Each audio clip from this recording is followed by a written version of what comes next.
Assalomu alaykum va rahmatullohi va barakatuh. Qadrdon. Xo'p, omonmisiz? Ro'zalar bilan charchamasdan. Xo'p, alhamdulillah, cho'rnavoy holatda 3 tagina qozonchani bitqizib tugatdik. Xo'p, tandira bor ekan akamning o'zlari. Xo'p, internetdan ko'rib, o'rganib qurib qo'ygan ekan. Mashallah, qolganini biz qilib berdik.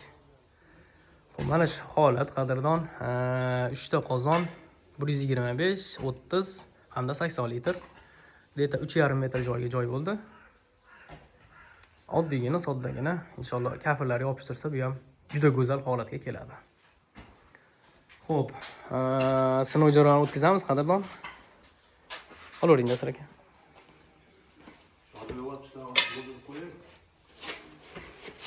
Ha, manzil Farg'ona viloyati Shodlikobod qishlog'ida. Xo'p. O'tirmaydi, yorliq to'smaysiz. Mana shunday. Xo'p, super pilisos o'choqlarimiz qadrdon. Tortishlari inshaalloh zo'r. Yonmagan holatda, yana ichlari hali qurigani yo'q, to'g'risi. Kechik payt qo'yib qo'yganmiz. Ham bittasiga yoqqanmiz.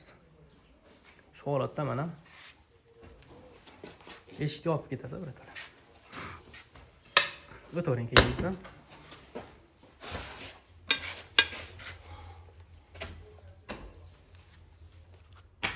Sekin pastroq osting. Mashallah. Sekin pastga tortib ana shunday. G'azini ko'ring, qanchadan tortar. Mana qadrdon. Alhamdulillah. Keyingisi ozga yonganiga o'sha suvlarning qizib bo'ldi mana.